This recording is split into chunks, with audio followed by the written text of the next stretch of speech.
Welcome, swimmers and swammers. I'm today's host, Garrett McCaffrey. And joining us today is the 2020-2021 Oregon Swimming Senior Coach of the Year. Her team, Lake Oswego Swim Club, has won all the Oregon State meets at most all of the levels in recent years.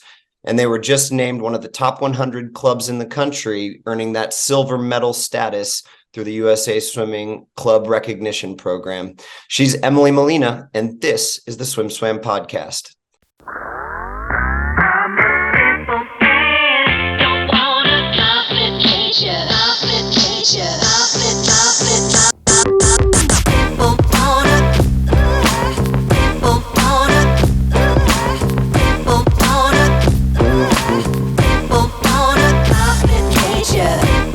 Emily, thanks so much for joining us today. I'm really excited to have you on the podcast. Thanks for having me, Garrett. So I asked you about a year and a half ago, I think it was summer of 2021, when I was just starting these podcasts up again. I asked you to come on and you were a little hesitant. This time when I reached out to you last week, you were all on board. There wasn't any hesitancy. What has changed in that year and a half that made it a more appealing opportunity this time? I don't know if it's more appealing. It's definitely more, I have more time. I have a little bit more free time. I think last year we were still kind of, at least in Oregon, in the depths of COVID still, with still a handful of restrictions, making it a little bit tougher. I was hesitant, probably why a lot of coaches are hesitant, because, swam and it's a little daunting. But I figured, just like I tell the kids, to be persistent. You were persistent, and here I am. Well, I really appreciate that. And I'm a little surprised to say you have time right now, because if we look at all the different roles that you are part of through USA Swimming and Oregon Swimming, on top of all the coaching duties, which we'll get to, I kind of want to run down the list. You are the Diversity and Equity Inclusion National Committee for USA Swimming, as well as the DEI National Council for USA Swimming. You're on the Club Development Board at USA Swimming. And then at the local level, you are the Oregon Swimming. Are you the vice chair and the general chair right now? I'm just the general chair. General chair, and then also the DEI chair for Oregon Swimming as well. Is that correct? I've actually stepped down from that role, and I'm currently not on the DEI committee. I'm just on the council for USA Swimming. Got it. Okay. Less things. And then also on the ASCA board of directors, the American Swim Coaches Association board of directors. And that's a lot. And if you take coaching out of it, because I'm going to ask you how, it kind of plays into your coaching too, but just all of those different committees and obligations to be on meetings, I'm sure, and vote and go to, different conferences. How do you balance and prioritize all those different roles? Oh, sometimes poorly. But I think it's just a matter of kind of scheduling myself out really well. I think that's what I learned as a swimmer, is time management. And I do believe our sport is pretty volunteer driven. And I think before I got involved kind of in that capacity, I had a lot of opinions, and I personally believe that you should not complain about things if you're not willing to step up and at least try to make them better. And so that's kind of was the impetus of getting on some of these boards. It went a little crazy, I think. But I think they all kind of touch on different things that I'm passionate about, and they seem to kind of fit together. And so I think I've managed sometimes less well when they have 3 Zoom meetings in a row, but I think all coaches should be invested in our sport beyond just being on deck. It's awesome. And I think it's a good message for everybody to include, like some swimming development, some contribution to the sport that has, given all of us a lot. I know I can say that, swimming has done so much for me and stuff, and giving back is, I think, an important piece of it. I want to understand a little bit more about the roles with USA Swimming. Let's start. And, you said that you wanted to, you had a lot of opinions with the diversity, equity, and inclusion. Do you feel like there has been progress since you started with the committee and the council? I think there has been progress. It's definitely been slow moving, but I think that that's one thing I've learned is that especially in the world of DEI, it's small gains. And so, I served on the committee for several years, and then I switched to the council. The council is a little bit more like a 10,000-foot view um, on DEI within USA Swimming, whereas the committee is a little bit more day to day, doing kind of more tangible things. Um, it's been an interesting experience on both sides, and I think the council was kind of came out of a little bit of the Black Lives Matter movement, and a little bit of wanting to press USA Swimming to be a little bit more of a leader. Um, and so I think for me, being a female coach of color, there's not a lot of us, and so I'm directly invested in USA Swimming being more diverse. Can you get a little bit more specific of what that progress looks like from that 10,000-foot view when you're looking big picture? What things are changing? What and hopefully in a positive way. I mean, what kind of things have you seen change in the work that you're doing? Yeah, I mean, I've seen the DEI staff grow at USA Swimming, and I've seen efforts to kind of embed DEI in a lot of programs. So it's less about just doing this DEI piece over here and then just letting it be. For example, I served as the head coach for the Central Zone Select Camp, and it's the first time that I've seen, I'm sure that's been done other times, but the other select camps I've been at, they haven't done a DEI portion. They sent out the DEI coordinator, and he ran several uh, programs within the camp for all the athletes, and it wasn't a DEI camp. So I think putting programming in throughout the greater programs is one of the biggest things that they've done. Are there specific goals for DEI nationally that the council kind of looks at and the committee probably works towards on a daily basis?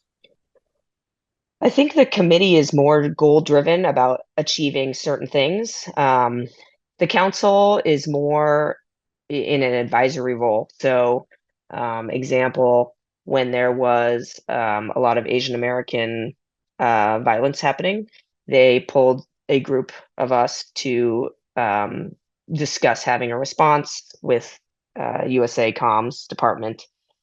So it's a little less goal driven on the council, and I'm not on the committee, so I can't speak to what their goals are.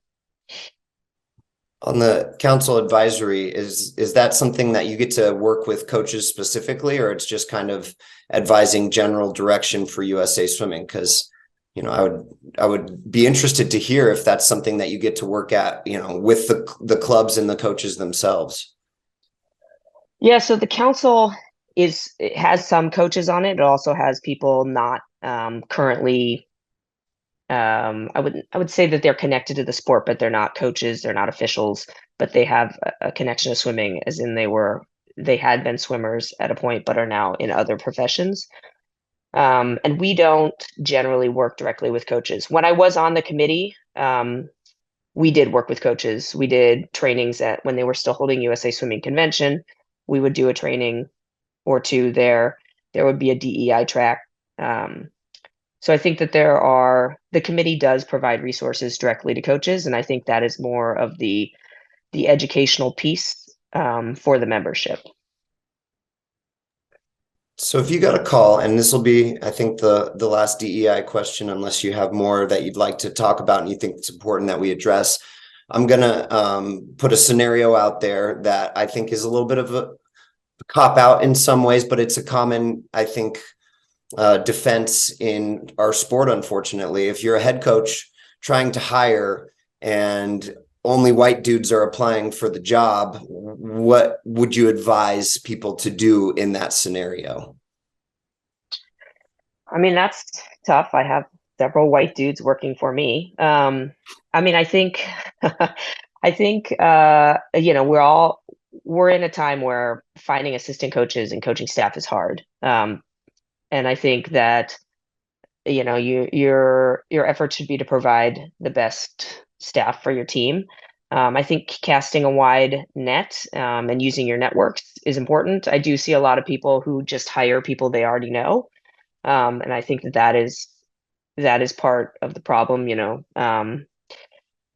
not not really looking and wanting to put in an effort to look and kind of planning ahead and taking the time. If you need to hire within 2 weeks, yeah, it's much easier to call someone you know. Um, but I think, it's part of that slow progress, is that we need to foster, um, more diversity in coaches, and I think that starts. Most coaches were swimmers, and I think it starts with encouraging athletes to look at being coaches, and identifying the athletes that we think would be good coaches, and um, trying to get them to be interested in it, and kind of changing the hiring pool that way. Yeah, I think that's a really good point. I think hopefully with I don't want to jump ahead because I was planning on talking about sneakers later, but hopefully there is some connection with the kids these days. I think my coaches growing up were, just they were so far from connected to where I was at as a teenager, to be honest, that I didn't really look at coaching as like an appealing like position, but I do, obviously I fell into it and I love it and I'm passionate about it just like you are. And I feel like there is a little bit of a connection now, between the coaches and maybe hopefully seeing, an appealing position for the kids. Have you seen that kind of change as far as making our jobs a little bit more appealing to young athletes who are looking and trying to decide what they want to do with their life? Yeah, I mean, I think that there are more young coaches on deck, certainly, and I think that kind of helps bridge the gap with, the younger generation. Um, so sure, I think that it becomes more appealing, and I think that it's good to see coaches having fun. And I think the last couple of years have been tough, but I feel like I've been on deck where the more recent meets where people have been really excited to be back, and really pretty pumped to be at their jobs, and I think that helps certainly make it a little bit more appealing, and also kind of the efforts to make it a more professional career where you can make a living and not struggle or have six other jobs. I think that makes it a little bit more appealing as well. For sure. And I think the big underlying thing is that the kids need to be able to see themselves in that role, and seeing somebody who looks like them is a big piece of that and a big piece of the DEI, progress, hopefully. Is there anything else that, a white dude like me wouldn't be thinking to ask that we probably should, and we should all understand a little bit better as far as progress and goals of development or of the diversity, equity, and inclusion programs? I mean, I think just, taking advantage of educational opportunities and trainings. I mean, there are a lot. They don't all have to be within swimming, but I think, most staffs would benefit from doing a DEI training, even if it was through a different organization. And I know most, at least major cities, have organizations that will come in and do trainings. I think that goes a long way. Awesome. Like I said, the DEI roles are only part of the roles that you're playing within USA Swimming. You're also part of the club development board, and maybe that plays into a lot of what we kind of just talked about. But can you just give me a little bit of background on what the purpose and goals of that board are? So it's actually one of the other USA swimming committees. Not so much a board. I mean, it is kind of what it sounds like, supporting club development within USA Swimming. And it looks it looks like a lot of things and a lot of pieces. Would say we spent a lot of last year working on the club recognition program. So not so much the club excellence program, which would be the gold, silver, bronze medal programs, which are run on performance metrics, but the CRP is run on kind of operations. So that's the one where you can be level 1, 2, and so forth, with sort of submitting, best practices for your swim team. And with Swims 3.0, which we won't get into, um, it comes with that. The new CRP program will be rolled out similarly.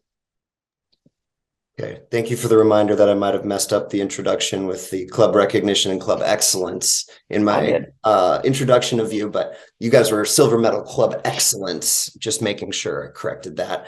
Is there anything that you've learned about club trends that has surprised you in that role? I mean, I think the one of the biggest things, and this kind of came out of the pandemic, was there were a lot of teams that were really successful in the pool, and not maybe as successful operations wise. And something like a pandemic, which fortunately doesn't come around very often, um, really kind of showed a lot of those weaknesses, in some of these clubs that you would never think would have any weaknesses. And then there were some small clubs that aren't performing at a level where they're getting a lot of national recognition, but they were running their business really tightly. And so I think for me, it was a good reminder personally that even though we're striving to be great in the pool, we can only do that if we are running our business side correctly. Absolutely. And I think your club is a good example of that thriving as kind of a smaller level club in some ways, as far as like not a massive super club. You run out of mainly 6 to 8 yard or 6 to 8 lane, 25-yard pools. And yet you still have come out with, amazing results in the last couple of years.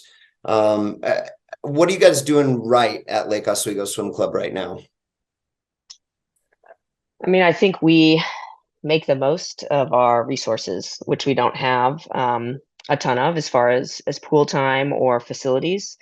Our schedule is always a little bit crazy, and I think that whenever anyone wants to join, I make it really clear that that's, if you're joining our team, you're going to accept that our schedule is going to be a little bit crazy because we're trying to maximize the use of the pool. The other piece that I think we did well is we took over the management, um, of one of the facilities during the pandemic. Um, and I think for us, that has been key because we were also told that that pool wouldn't open if we didn't do that.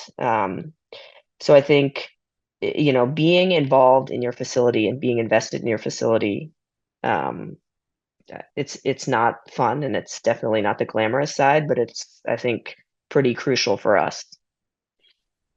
It's a good example because I mean that's just another hat that you wear, managing a pool as well. But that's a good example of how all these different roles that you're taking on can help your coaching. What other examples can back that up? Like all of these committees and boards and roles within Oregon swimming that we didn't even touch on.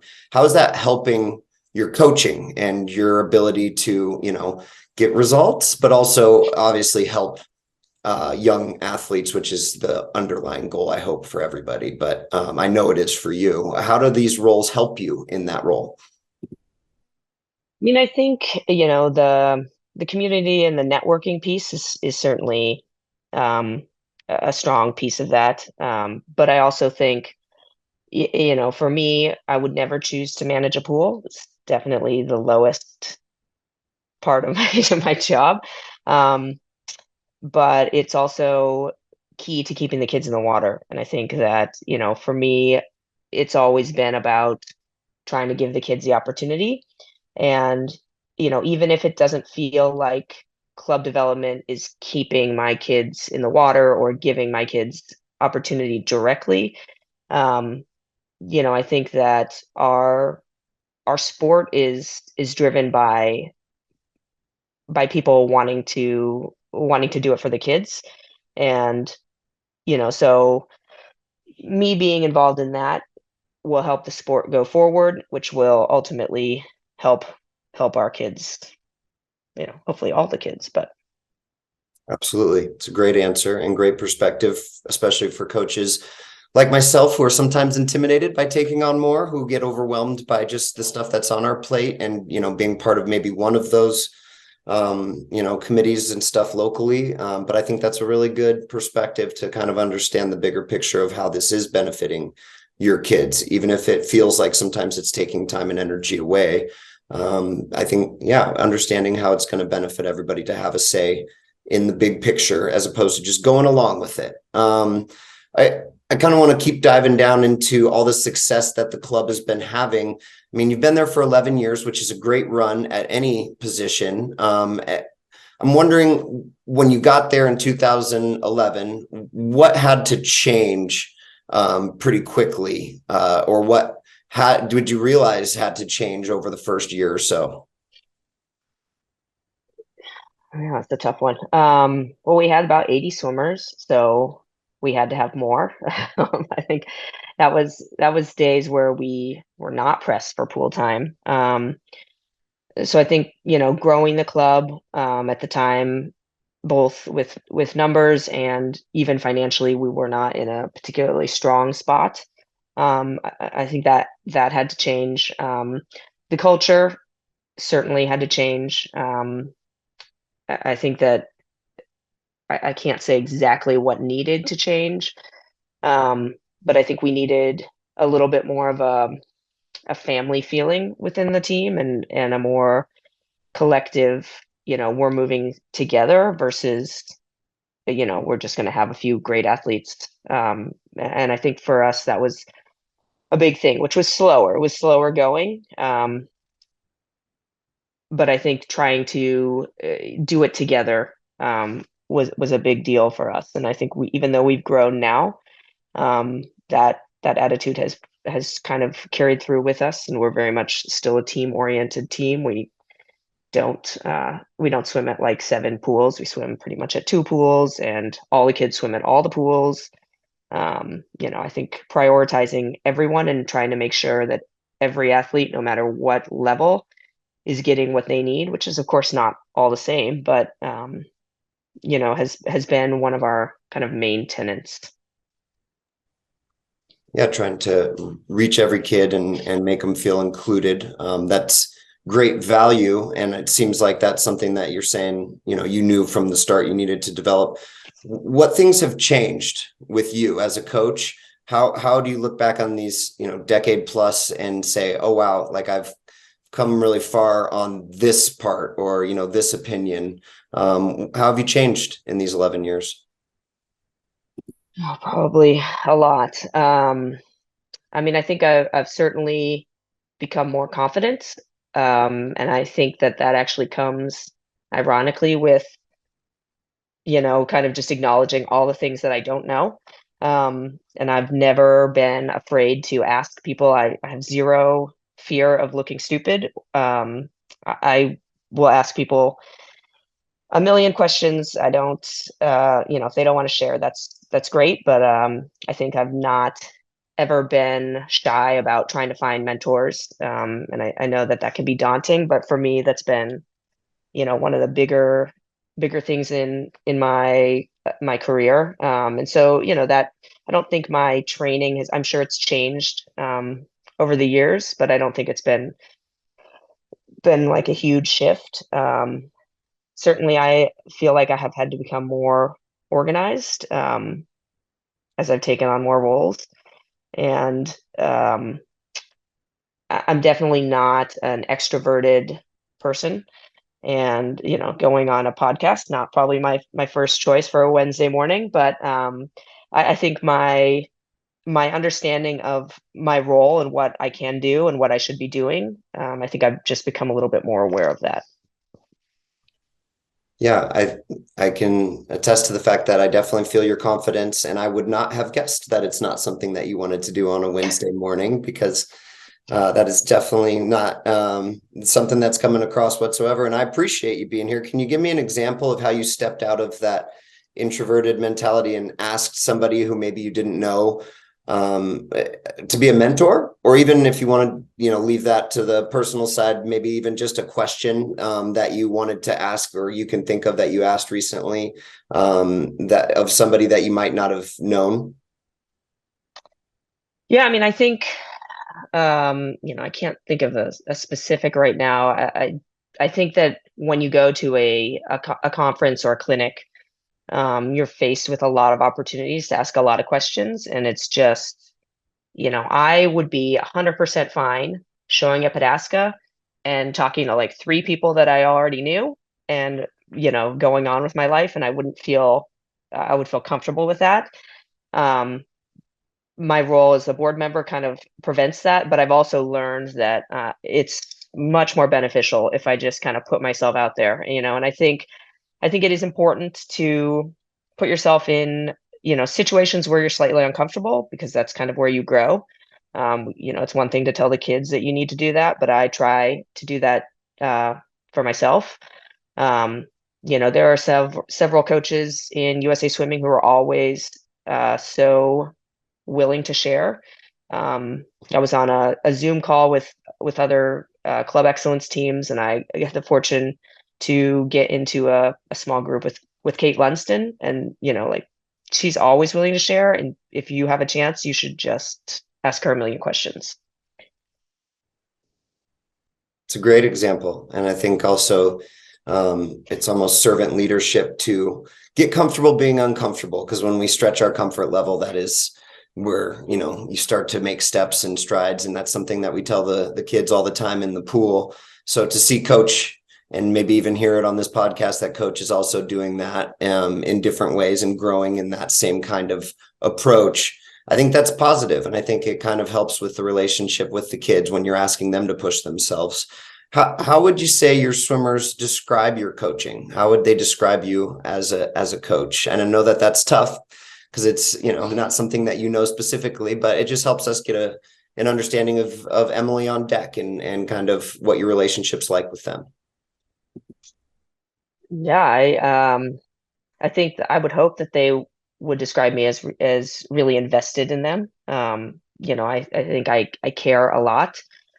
Um, I'm kind of all business uh, on deck. I'm definitely more vocal on deck to kind of save all of that for my coaching time, and then a little bit more reserved in person.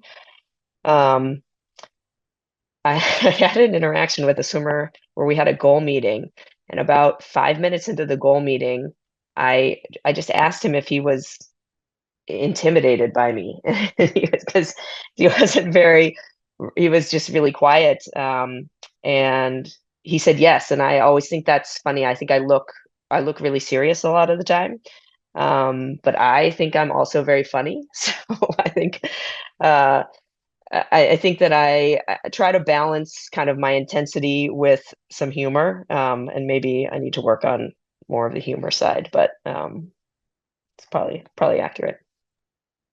I appreciate your honesty so much in this. I think a lot of the things that you're talking about, some of the uncomfortable parts of our role and even that kind of answer, it's just so authentic and good insight to help understand things that I think people will really appreciate. So let's continue on that path. And I want to go through three, but if I'm missing any of your coaches that really had an impact on your coaching, then we can go back and circle towards them too. But let's start with Jay Benner, who was your club coach growing up right on the border of Idaho and Washington. He was a coach at Washington State and a club coach at that same facility when you were growing up. And he went on to, coach Olympians like Nathan Adrian and Dana Kirk. And I remember swimming against some of those guys when I was coming up too. So it had a ton of success as well. But what did Jay do that really kind of impacted your relationship with swimming? Yeah, I mean, I had swum for a different team, and then I moved and started swimming with Jay, and immediately I decided that it was too hard.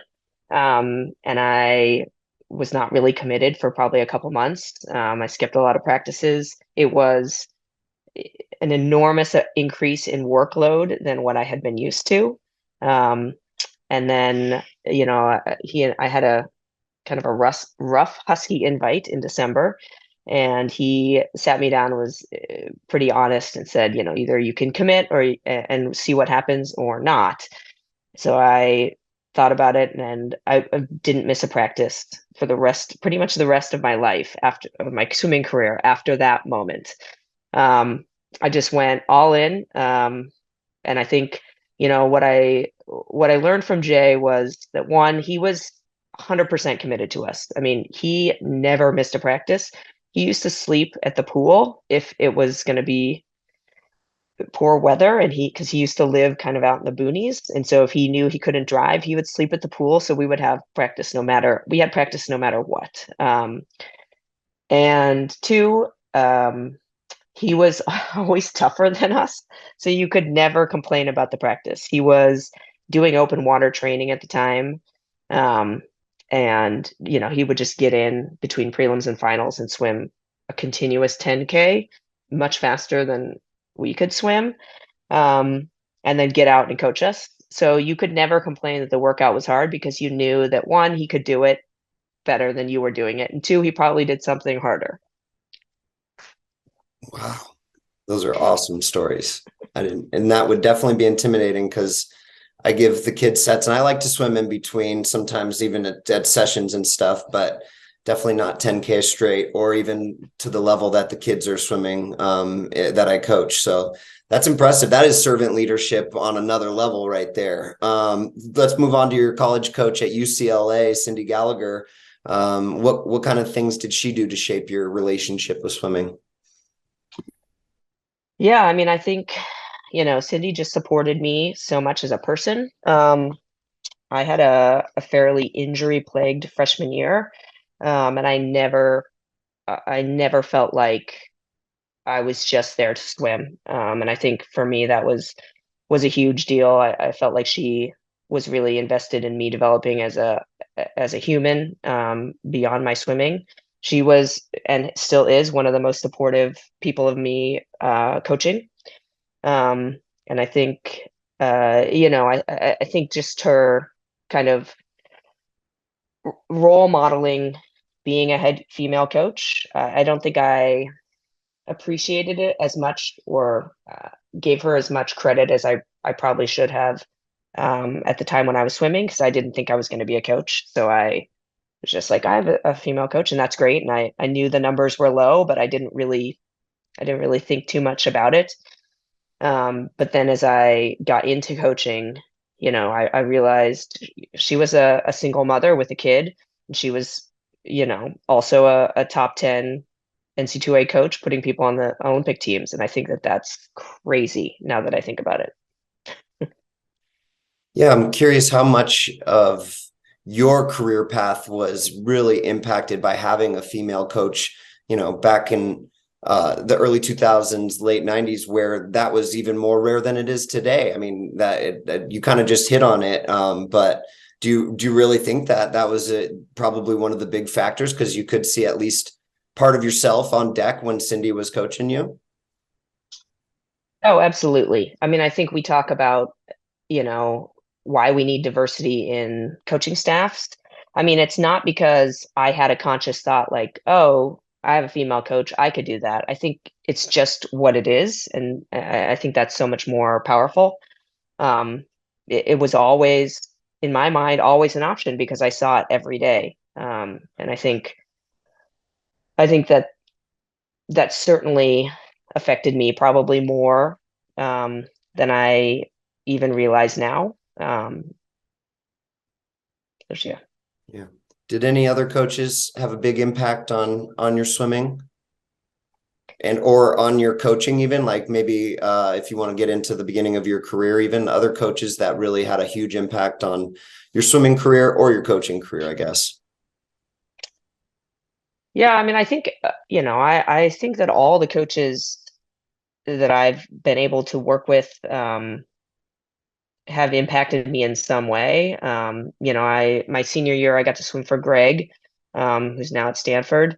And he was just so passionate about it. And I think he was so young then, but he was just, all in. And I think that kind of excitement and energy is important. And I try to remember that on those days when I'm like a little bit dragging. Um, I think that I've tried to take from every coach. I think stealing ideas is honestly what we should all be doing a lot more of. Absolutely. And I think that even coaches who you might not agree with everything, there's usually something that you can learn from them. You said that you did not plan on being a coach when you were at UCLA. When did that change? When did you decide that you wanted to check out this coaching thing? I still haven't decided, Garrett. Well, what are you going Um, to be when you grow up then, yeah, Emily? yeah, I don't know. Um, yeah, I mean, I think that it's just one of those things that kind of picks you, right? Like, I think um, I always try to tell the kids, you don't really pick your events kind of pick you. I think that coaching is a little bit like that. I've tried to get away from coaching multiple times, and I just always find myself right back here. Um, and I think that there wasn't one pivotal moment where I decided I'm going to be a swim coach. I mean, there's certainly been moments where I've been employed as a swim coach, but no matter how far I try to get away from swimming, or I have in my past, I just always kind of find myself back in the sport. And I think I love the sport. I love what it does for the athletes. And so I think, it's just sort of what I do. Yeah, I think that's pretty accurate. It's something that, like I said it earlier, like it was never something I dreamed about looking at my coaches saying, I want to be like them and I want to do that necessarily. And it was almost like something I was like, oh, I could do that because it's an expertise that I've put a lot of time into, but no, I want to do something else. And then I don't know, I feel like something grabs you when you start coaching and you kind of get the understanding of how you can impact somebody when you do have an expertise and just even work. It's just an avenue to work with people and help people. So I can completely relate to it. And I think that, all those people are very lucky to have you, even if it's not something that you consciously chose. And it's because of, all the different levels that you're able to take care of for them as the person, but also as a swimmer. And I'm curious, as a coach, I know that the part of this answer is going to be all the things that you're involved in, you're learning from, but where do you go to learn to make sure that what you're doing training wise and even leadership wise is the best thing? Because, I'm assuming that you like to think of yourself as growth minded, and anytime that you feel like you know it all, that's probably when you need to really step back and learn some more things. So it's a very long way of asking, where do you go to learn? Yeah, I mean, I think, I try to take advantage of opportunities like clinics and, kind of the traditional path of learning. But also, I think um, having communities, and you can call them mentors. But I think more, like you are sharing and they are sharing, either workouts or training ideas.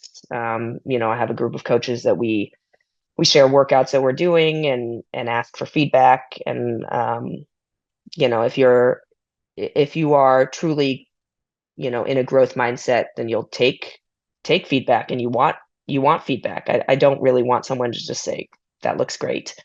um you know we use we use commit swimming, and it allows you to share with other coaches. So I can see some other coaches workouts and they can see mine, and I think that's actually a really easy way um to share ideas and get feedback. um and so I think it's just it takes effort, and it's just sort of a matter of kind of pushing yourself to take those opportunities. Because mainly coaches podcast, let's be honest. Is there any recent set that you've come across or one that you shared even that you could share with us? Because we all love it. I mean, if it's something that I'm putting you on the spot here, I didn't ask you to prepare one, but if you remember one, could you share it?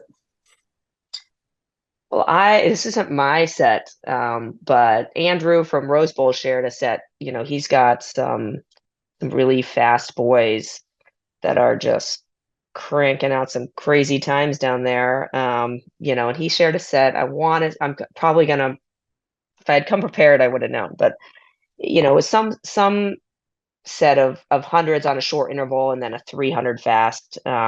And we ended up doing it on a much slower interval because I don't have 5 kids who can go 134 in the 200 free. But I think the response to the text was like several of us were like, well, we don't have kids that can go that fast, um, on that interval. But I think finding people that you can share ideas with, and even if the ideas that they're going to share aren't necessarily applicable to your athletes, you can either scale it down or ask them like, hey, my 500 freestyler is a 520. How can I make this work for me? Um, I think that's the move. Yep.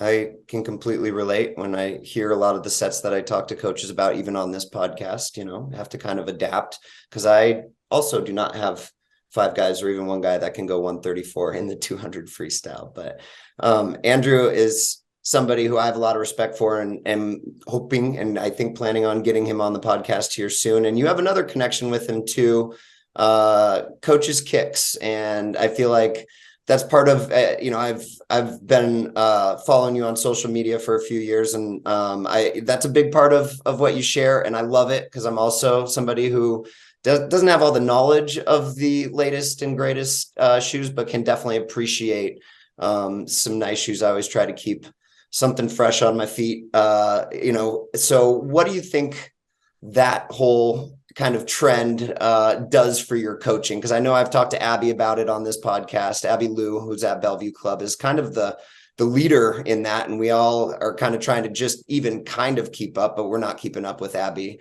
But how do you feel like that kind of helps your coaching or even your relationship with swimmers or coaches? How do your kicks help your coaching? I mean, I think that it's a prime example of stealing from other coaches, right? Like I watched that podcast of Abby, and I was like into shoes, um, but not into shoes. And then actually, I roomed with Abby at trials, um, and she took me to all these, underground fancy shoe places, and I was kind of hooked. And then, I kind of saw how she interacted with even swimmers that weren't hers, that just noticed her shoes. There's like a subculture of people who are into sneakers.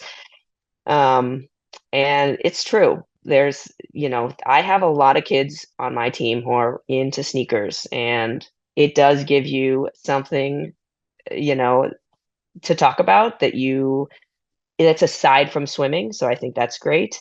And it kind of connects you with, a kind of a different generation, in something you can share. So I think it's just kind of fun. I do not come close to Abby at all.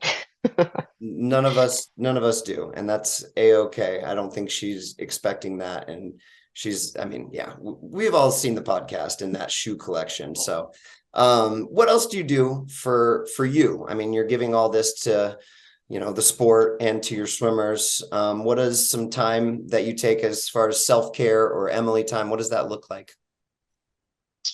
Well, I mean, we talked about this a little bit, but I still swim.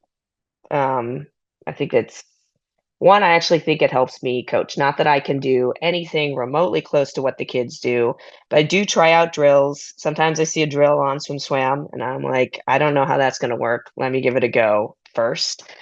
Um, but I also, I think it keeps me honest. And certainly I have let my own physical fitness go before. And I think I'm just a much better coach and much better person if I'm taking care of myself physically as well. So easy to ignore it, but I've tried to really, really prioritize that in the last year. I can definitely relate. I agree. And I think that's also one of the things that has changed with coaches, because I did not have a Jay Benner coach who was doing 10,000 in between. And I think he was a real rare exception, even at that point, and still is kind of. But I think coaches taking the time to stay physically active makes a huge difference. And, not only in the ability to make this a profession that is professional and sustainable and something you can do with balancing multiple things. I think those type of pieces of advice I always try to ask at the end of podcasts is when I have coaches, like what they do. And a lot of coaches these days are doing something as far as workout, and a lot more of them are swimming. I think that's becoming a little bit more common. Whereas I think there was a time when that was, I'm done with my swimming. I've done my time. I don't want anything to do with the actual swimming anymore, just coaching the swimming. So yeah, that's great to hear. Well, Emily, I really appreciate this time. I've learned a ton, and I really feel like the coaches who listen to this are also going to be able to learn a ton. You're inspiring with your ability to take on all the things that you do and all the things that you give back to the sport. So thank you. And I'm really excited to continue to watch what you're doing within the sport and at Lake Oswego here going forward. So I appreciate you very much. Thanks, Garrett. Thanks for having me. Excited to see you on deck again.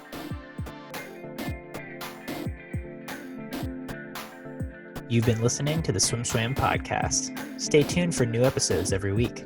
You can take Swim Swam podcast on the go by subscribing on your favorite podcast platform. Look for links in the description below, and be sure to subscribe to our YouTube channel for more videos as well.